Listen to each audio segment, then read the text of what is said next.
বক্তব্য রাখছেন, যারা শুনছেন, যাদের অঙ্গনি ঘেরানোর পুলিশ কোনো ব্যবস্থা নিচ্ছে না। ওই একটা লোক দেখানো 10 দিন পরে একটা বাড়িতে রেড করে দিল, এটা কি আমরা বলছি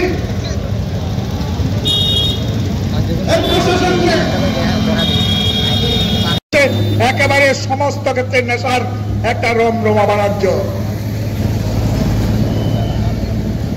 তৈরি করেছে।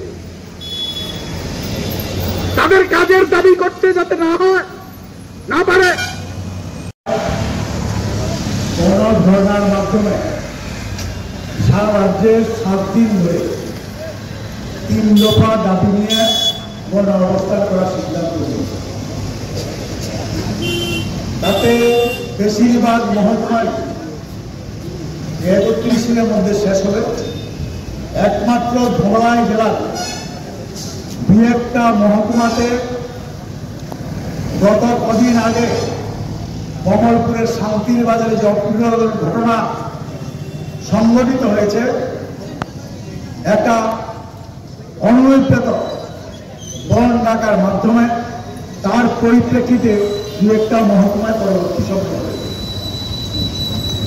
দাবিগুলি ইতিমধ্যে আপনারা শুনেছেন যে গত 16 অক্টোবর আমাদের রাজ্যের দ্বিতীয় বৃহত্তম উৎসব কালী মাতার উৎসব, তার 4 দিন আগে আগরতলার জিরানিয়াতে আমাদের ভারতীয় রেলের 2টো বগিতে নিষিদ্ধ মাদক এসেছে। এগুলি আমাদের দেশের কিছু নিরাপত্তা সংস্থা, রেল পুলিশ এবং পরবর্তী সময় আমাদের রাজ্যের পুলিশ সহ উদ্ধার করেছে। প্রাথমিকভাবে বলেছে 10 কোটি টাকা, পরে আমরা জেনেছি 10 কোটি না, এর ডাবল থেকে বেশি মাদক ধরা পড়েছে। আমরা আশা করেছিলাম ত্রিপুরা রাজ্যের মানুষ যে আমাদের পরিক্রমা ত্রিপুরা রাজ্যের পুলিশ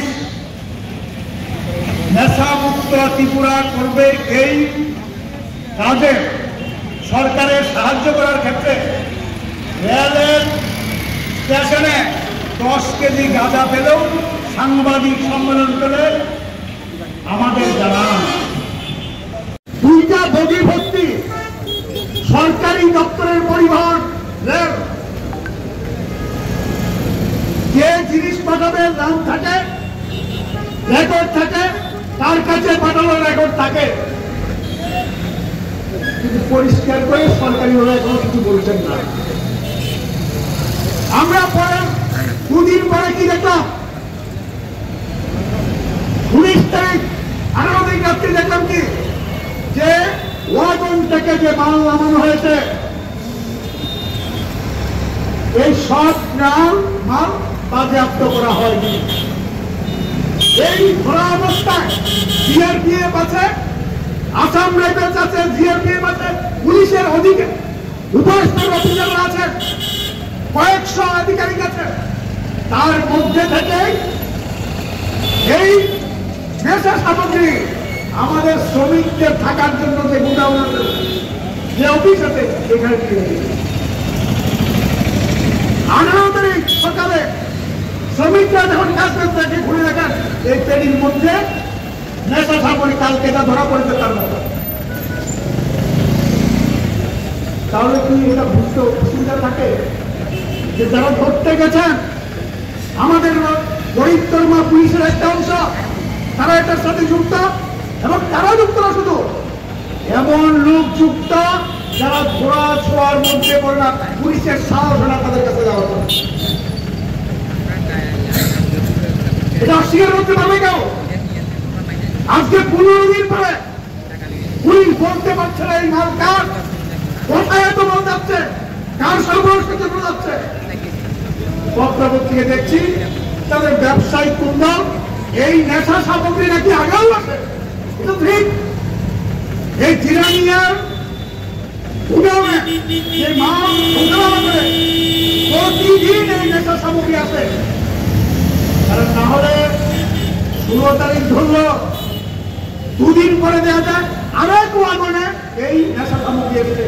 তাহলে প্রতিনিয়ত এই নেশা সামগ্রী আমাদের সাথে, এবং এগুলি কর্তৃপক্ষের একটা অংশের যুগ সাজবে, না হলে দিল্লি থেকে এখানে এভাবে মাল আসতে পারে না। 5 কেজি গাঁজাও রাখা যায়, ধরতে পারে। 20 কোটি 30 কোটি টাকা নেশা চলে আসছে সরকারি পরিবহনে, আপনারা ধরতে পারেন না, জানেন না। বিশ্বাস করবেন তো, এর পেছনে অনেক বড় মাথা আছে, তার জন্য পুলিশ সাহস পাচ্ছেন না। হ্যাঁ, এটা ঠিক। আমাদের রাজ্যের পুলিশ একেবারে কিছু করতে পারেন না এমন না। কোনো কোনো ক্ষেত্রে দেখি যেখানে রাজনৈতিক হস্তক্ষেপ থাকে না, বড় মাতব্বর থাকে না, তখন কিন্তু পুলিশ ঠিকই অপরাধে ধরতে পারে।